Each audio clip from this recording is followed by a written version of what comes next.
कर देना है। और पाकिस्तान से बांग्लादेश जो अलग हुआ था, वो अलग होने का एक कारण लैंग्वेज तो था ही। दूसरा वहाँ पर एक रेसिज़्म भी बहुत ज़्यादा था। रेसिज़्म इस कदर था कि पंजाबी जो कम्युनिटी वहाँ पर है पाकिस्तान की, वो बिल्कुल भी बंगालियों को सत्ता देना नहीं चाहती थी। जबकि आप देखिए मुजीबुर रहमान को पूरी मेजॉरिटी मिलने के बाद तब भी ये आपको क्या नाम मिला नहीं था कि हम उसको क्या देंगे, बंगालियों को शासन देंगे। और ऑपरेशन सर्चलाइट की जब आपने बात की, उसमें बाकायदा पाकिस्तान की आर्मी के द्वारा एक ऑपरेशन चलाया गया कि हम इन बंगालियों को तो पाकिस्तानी नहीं बना पाए, हुँ। लेकिन इनकी अगली नस्लों को हम क्या बना देंगे, पाकिस्तानी बना देंगे। और मैं देखो कमाल की बात है कि जहाँ पर इतनी एट्रोसिटी हुई, अत्याचार हुए, और मैं मानूँ कि पाकिस्तान के साथ आज इस प्रकार का जो एक सामंजस्य बनाने का प्रयास किया जा रहा है, इस प्रकार का जो संबंध बनाने का प्रयास किया जा रहा है, मैं मानता हूँ कि कोई देश अगर अपने इतिहास को भूल जाए, अपनी हिस्ट्री को भूलकर इस ओर बढ़ने का प्रयास करे, तो मुझे लगता है कहीं न कहीं विनाश का गर्त वहाँ पे खोदा जा रहा है। नहीं, लेकिन और सवाल यही एक है, ठीक है, मनन जी भी हमारे साथ जुड़े हुए। मनन जी, सवाल ये है कि क्या ये मान लिया जाए कि पाकिस्तान और बांग्लादेश अब एकीकरण होने वाला है? पाकिस्तानी शह पर, पाकिस्तान की शह पर ये सब कुछ हो रहा है, ये ज़ाहिर है। कट्टरपंथी संगठन जमात इस्लामी, ये उसका ख्वाब रहा है, तो वो अपना ख्वाब पूरा करने के लिए ये यूनुस सरकार, ये मोहम्मद यूनुस एक मोहरा है, पीछे कोई और काम कर रहा है। जी, बिल्कुल, मैं यहाँ पर ये कहना चाहूँगा कि ये कहना तो बहुत बड़ी बात हो जाएगी और ब्रैकेटिको हो जाएगा कि पाकिस्तान और बांग्लादेश का एकीकरण होने वाला है या 2 राष्ट्र, 1 राष्ट्र ब बन जाएँगे।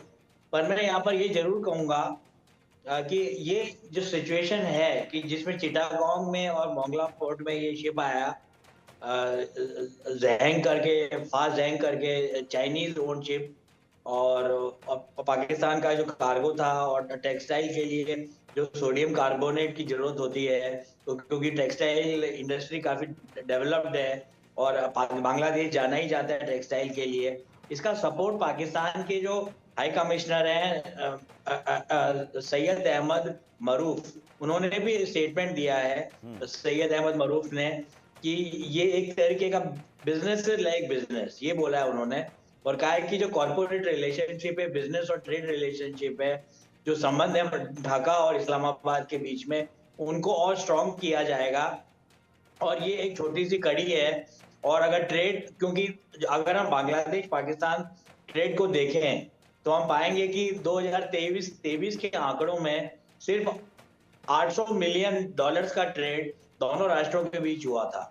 तो मुझे लगता है ये पाकिस्तान इंतज़ार ही कर रहा था कि कब शेख हसीना की एंटी चाइना, ऐसा बोला जाता है कॉमन लैंग्वेज में, और प्रो न्यू दिल्ली गवर्नमेंट जाए और कब वहाँ पर जिहादी डीप स्टेट आए या उनके गार्ब में मोहम्मद यूनुस आए और कब पाकिस्तान के ऊपर जो पाबंदियाँ लगी हुई हैं, जो पाकिस्तानी स्टूडेंट्स के ऊपर पाबंदियाँ लगी हुई हैं, जो मोंगला और चिटागोंग पोर्ट में जी। पाकिस्तानी शिप के डॉक करने के ऊपर जो पाबंदियाँ लगी हुई हैं, कब ये बंद हो?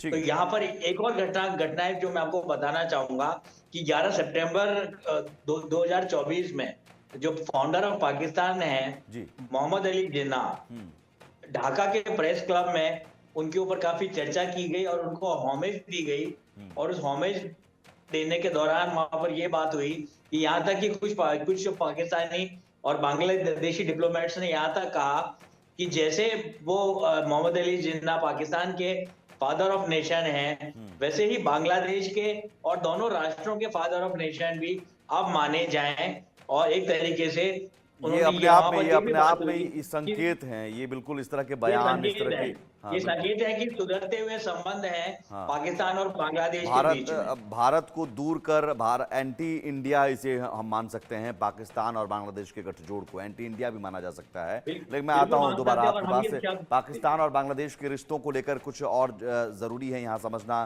कि कैसे रिश्ते बदलते गए बांग्लादेश और पाकिस्तान।